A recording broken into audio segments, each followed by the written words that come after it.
Waktu itu karena untuk politik dunia sinetron, kan aku main sinetron kan, nyanyi akhirnya udah berpindah menjadi pemeran. Ditawarin ini, nanti dulu gue lagi sibuk, gue tahu lu sekarang lu jadi politik, lu muka gue di mana-mana. Udah bisa belum nih? 2 tahun gue berpolitik, sinetron gue buang-buang, gue gak terima. Sorry gak bisa.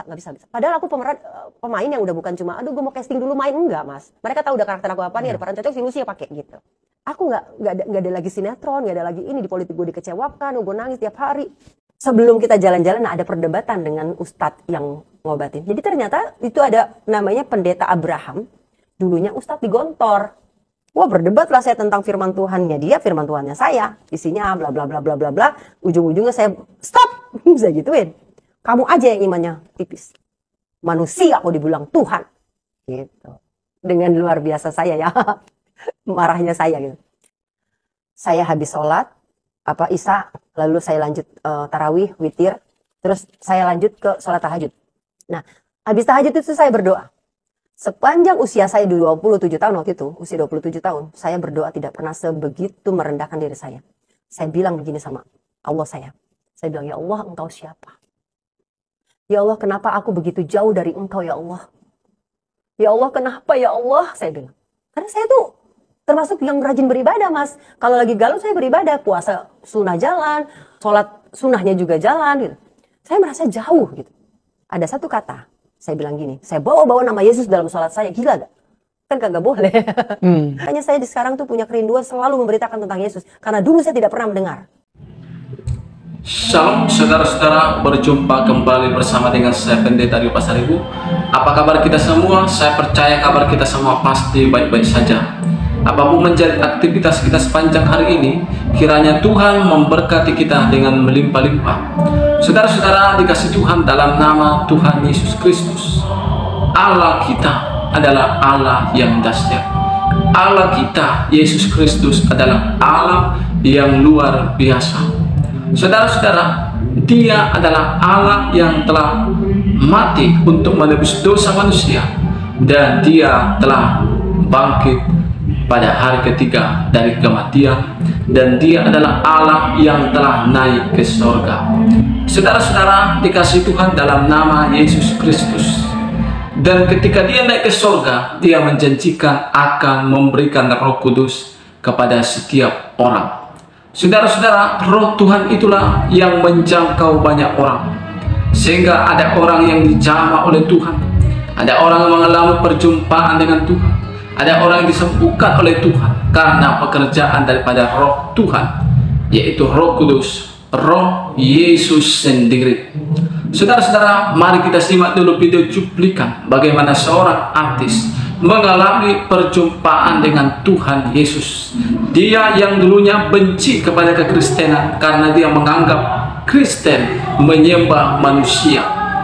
Saudara-saudara yang kasih Tuhan, tetapi hatinya yang penuh dengan kebencian diubah menjadi hatinya yang cinta akan Yesus Kristus. Mari kita simak dulu cuplikan berikut ini. Belum kita jalan-jalan ada perdebatan dengan ustadz yang ngobatin. Jadi ternyata itu ada namanya pendeta Abraham. Dulunya ustadz di Gontor. Wah berdebat lah saya tentang firman Tuhannya dia, firman Tuhannya saya. Isinya bla bla bla bla bla bla. Ujung-ujungnya saya stop. Bisa gituin. Kamu aja yang imannya tipis. Manusia kok dibilang Tuhan. Gitu. Dengan luar biasa saya ya. Marahnya saya gitu. Dia cuma dengan luar biasa cuma bilang gini, Lucy, kan tadi Lucy nanya kenapa saya jadi orang Kristen. Saya lagi kesaksian. Itu loh hebatnya dia. Dulu saya juga nih orang udah gue tunjuk-tunjuk kok gak marah ya gitu. Singkat cerita jalan-jalan. Nah malamnya itu bulan puasa mas. November 2004 itu bulan puasa. Saya habis sholat Isya, lalu saya lanjut tarawih, witir, terus saya lanjut ke sholat tahajud. Nah habis tahajud itu saya berdoa. Sepanjang usia saya 27 tahun waktu itu, usia 27 tahun, saya berdoa tidak pernah sebegitu merendahkan diri saya. Saya bilang begini sama Allah saya. Saya bilang, ya Allah engkau siapa? Ya Allah kenapa aku begitu jauh dari engkau ya Allah? Ya Allah kenapa ya Allah? Saya bilang. Karena saya tuh termasuk yang rajin beribadah mas. Kalau lagi galau saya beribadah, puasa sunnah jalan, sholat sunnahnya juga jalan gitu. Saya merasa jauh gitu. Ada satu kata. Saya bilang gini, saya bawa nama Yesus dalam sholat saya, gila gak? Kan kagak boleh. Kan haram. Itu juga gila. Ya Allah, kata mereka orang Kristen. Kata mereka, engkau itu Yesus. Astagfirullahaladzim. Ya Allah, saya bilang. Ampuni saya, maafin aku ya Allah, ya maafin aku ya, jangan marah, saya bilang. Takut dong, karena saya bawa sholat, itu nama yang haram. Tapi ya Allah, kalau memang saya yang salah, tolong perkenalkanlah engkau kepada aku, ya Allah, tunjukkanlah yang benar. Saya bilangnya gitu. Udah selesai, amin. Udah kan? Nah, saya dipindahkan ke rumah satunya lagi untuk recovery dia. Nah, itulah saya kenal sama ada satu hamba Tuhan juga yang bantu mendoakan, namanya Berlin Siahaan. Nah, dia yang bantu doa. Selang beberapa hari itu, kalau tadi kan real ya, saya dibawa tiba-tiba jereng ke sana. Ke hutan yang indah itu. Iya, saya tahu sekarang itu adalah Taman Firdaus. Ya. Nah, satu hari itu, beberapa hari kemudian, saya mimpi. Nah, ini yang mimpi ini kelam sekali mimpinya. Saya mimpi dibawa ke alam barzah, alam penantian. Di situ rame Mas, jutaan manusia, orang sampai begini tuh, ini nggak bisa lewat, nggak bisa bergerak. Tapi saya ketakutan, karena suasananya itu gelap, bukan gelap gulita, gelap kelabu, mendung mendung, kelabu, menyeramkan. Dejavu deh, pernah ya? Itu yang saya rasakan dan lebih parah, lebih menakutkan. Saya bilang, ya Allah, kita di mana? Astagfirullahaladzim. Semua orang istighfar masuk saya. Kita semua ketakutan. Tiba-tiba di atas langit saya, Mas, gini, kebuka. Jreng. Ada suara langsung. Laki-laki. Dengan suara nos yang, wah, pokoknya laki-laki kan ngebas. Dia bilang gini, Lucy anakku, kamu mau pulang? Katanya gitu. Itu kata-katanya, tapi bahasanya bahasa laki yang ngebas, yang bapak lah. Terus saya tuh yang dari bawah gini, iya Tuhan, aku mau pulang. Gitu. Ketakutan kan karena anak kecil. Tuhan bilang, tuh. Tuhan tunjukin jalan tuh. Nah, akhirnya saya sadar. Karena pada saat yang Tuhan tunjukkan jalan tuh, itu adalah Tuhan bilang. Saya bilang gini, oh itu jalan yang biasa saya lalui untuk pulang ke rumahku. Mas kan kalau pulang ke rumah tahu dong rutenya yang biasa. Itu rute itu. Itu kata Tuhan, ya udah kamu pulang lewat situ. Kita pulang. Tuhan bilang, belum tentu. Lah, kok belum tentu? Aku jelas ngomongnya Tuhan loh. Kok belum tentu Tuhan? Kan kamu maunya lewat situ. Jalan saja lewat situ. Nanti sambil berjalan akan aku beritahu pulang ke rumah Bapak. Lah gue pikir kan rumah Bapak gue. Kan aku masih gabung sama orang tua gitu kan. Udah gak mikir. Oke, kita pulang. Saya tarik orang lain. Dengan harapan dia harus bisa selamatin orang. Ya kan? Udah pulang. Jreng bangun Mas. Mau subuh. Saya ketakutan. Merinding, keringat dingin. Takut luar biasa takutnya. Saya ke kamar mandi ambil wudhu, saya sholat. Saya bilang, ya Allah, saya mimpi apa? Itu ngeri banget. Saya bilang. Nah sudah dari situ. Mulailah Tuhan terus tuh bombardir saya. Jadi saya tuh lupa suami saya itu lagi diobatin. Jadi saya itu lagi di istilahnya gimana sih? Lagi diperkenalkan dirinya sepribadi. Tuhan tuh lagi nginjilin saya pribadi. Nah lepas itu saya habis sholat. Sebelum nengok kanan nengok kiri, ada suara di sebelah kanan saya dengan suara yang sama. Dia bilang gini, Lucy anakku, kalau kau mau mengenal aku, bacalah aku. Saya buru-buru, assalamualaikum, saya cari orangnya. Yang ngomong, siapa sih itu? Ada kan? Oke, sholat. Masak, ada lagi suara itu. Nyapu, ada lagi suara itu. Berhari-hari, satu hari berkali-kali. Dan itu mengganggu kan? Mengganggu lah. Nah, karena dulu kan saya suka ngomong sama algoritma, Mas. Jadi saya nggak. Saya cuma gini. Kalau engkau memang iblis, nyakau dari aku. Saya bilang. Tapi kalau engkau malaikat, buat saya tenang. Rasanya juga malaikat gak bisa ngomong sama kita. Ya kan dulu ya. Cuma nggak pergi itu suaranya itu terus. Mengenal aku, bacalah aku, mengenal aku, bacalah aku. Hingga saya ingat sekali itu Jumat apa ya? Karena kenapa? Karena 2 hari setelah saya benar-benar membaca itu, minggunya saya ke gereja. Pokoknya 2 hari itu sore lagi saya selonjoran di kasur ya. Selonjoran di kasur. Ada suara di sebelah kanan saya, kan saya suka baca buku. Handphone zaman dulu tuh tahun berapa itu ya? 2005, 2004 ya mungkin ya. 2004 itu kan handphonenya Nokia gitu-gitu doang Mas ya kan. Masih bisa SMS, ada foto masih bisa. Tapi kan nggak bisa searching. Nggak ada ya. Jadi saya bawa buku, bawa majalah, saya baca. Suaranya keras banget nih, kayak orang, Lucy, kalau kamu gitu loh. Astagfirullah, siapa sih lu? Gitu. Karena nggak ada orang. Nggak ada orang. Nah, mulai di situ saya kesel. Saya sanggepin tuh orang ngomong. Ya kan, pikirnya orang kan. Itu pikirnya goib. Gue mau baca lu siapa? Gitu. Saya bilang, emang lu siapa? Gue mau baca lu siapa? Gue baca apaan? Terus dia bahasa itu apa? Tuhan tuh gila loh.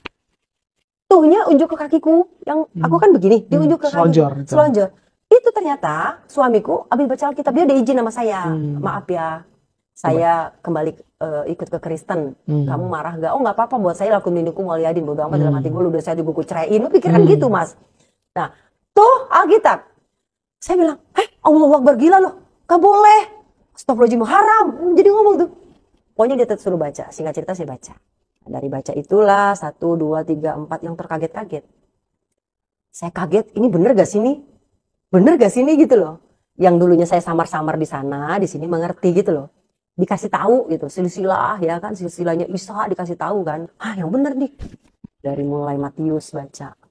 Nah, sebelum aku baca nih, tuh gitu kan. Aku bilang, emang lu siapa? Nah, ini udah jelas Yesus udah bilang. Yesus. Tapi kan saya nggak ngeh gitu loh kalau segitu hebatnya Yesus kan. Makanya saya sekarang tuh punya kerinduan selalu memberitakan tentang Yesus. Karena dulu saya tidak pernah mendengar. Ya kan? Akhirnya baca. Puji Tuhan saudara-saudara, baru saja kita menyimak video cuplikan tadi. Saya percaya ketika saudara menonton video cuplikan ini, saudara diberkati Tuhan. Saudara dan saya harus bersyukur sebagai orang Kristen. Karena kita punya Yesus Kristus. Kita sebagai orang-orang Kristen, mari jangan mengabaikan Tuhan kita, Yesus Kristus. Karena bukan setiap orang yang KTP-nya Kristen akan selamat, tetapi orang-orang yang memiliki hubungan pribadi dengan Yesus Kristus. Karena Yesus Kristus bukanlah agama, tetapi Yesus Kristus adalah Allah sendiri. Dia adalah Sang Firman itu sendiri. Dia adalah Alfa dan Omega. Saudara-saudara, Dia yang awal, Dia yang akhir. Saudara dikasih Tuhan, Dia adalah Allah yang hidup. Dan suatu saat Dia akan datang menjemput saudara dan saya, orang-orang yang percaya kepada Yesus Kristus. Saudara-saudara, di hari-hari ini kita begitu banyak melihat, bukan hanya saudaraku, di dalam Alkitab kisah bagaimana Yesus menjumpai pribadi-pribadi. Orang-orang yang dulunya benci kepada Yesus, kekristenan, diubah menjadi orang-orang yang percaya, yang mencintai Yesus Kristus. Seperti Rasul Paulus yang dulunya bernama Saulus, tapi diubahkan. Saudaraku, benci diubah menjadi cinta. Dan juga di hari-hari ini begitu banyak kita lihat di YouTube, di Facebook, Instagram, di TikTok, orang-orang mengalami perjumpaan dengan Yesus. Yang mau saya katakan pada kita, Yesus yang saudara sembah adalah Allah yang hidup. Yesus yang saudara sembah adalah Allah yang nyata, Allah yang ada. Dia bukan hanya tahu apa persoalanmu, tetapi Dia mengerti persoalanmu. Apakah ada di antara kita yang merasa kita sudah berdoa, kita sudah berpuasa, kita sudah melakukan kewajiban ibadah kita, tapi kita merasa seolah-olah Tuhan itu jauh? Dari tempat ini saya mau katakan kepada kita semua, Allah berdiam di dalam Yesus Kristus. Yesus adalah Allah itu sendiri. Kita yang dulunya jauh dari Allah, sekarang sudah menjadi dekat oleh darah Yesus Kristus. Tanpa Yesus Kristus, saudara tidak bisa sembarangan untuk menyebut nama Tuhan, tidak bisa sembarangan berjumpa dengan Tuhan. Alkitab menuliskan dalam kitab Perjanjian Lama bahwa orang-orang yang hanya bisa datang untuk datang, saudaraku, menjumpai Tuhan hanyalah mereka imam-imam besar. Tapi kalau orang-orang awam, mereka akan mati kalau mereka masuk ke tempat kudus pada waktu itu. Tetapi sekarang oleh darah Yesus Kristus kita bisa bersekutu dengan Tuhan. Terpujilah nama Tuhan, sebab Allah yang mengerjakannya di dalam Yesus Kristus. Puji Tuhan. Kiranya lewat video cuplikan ini saudara dan saya pribadi diberkati oleh Tuhan. Saya Pendeta Rio Pasaribu undur diri. Tuhan Yesus memberkati kita. Shalom.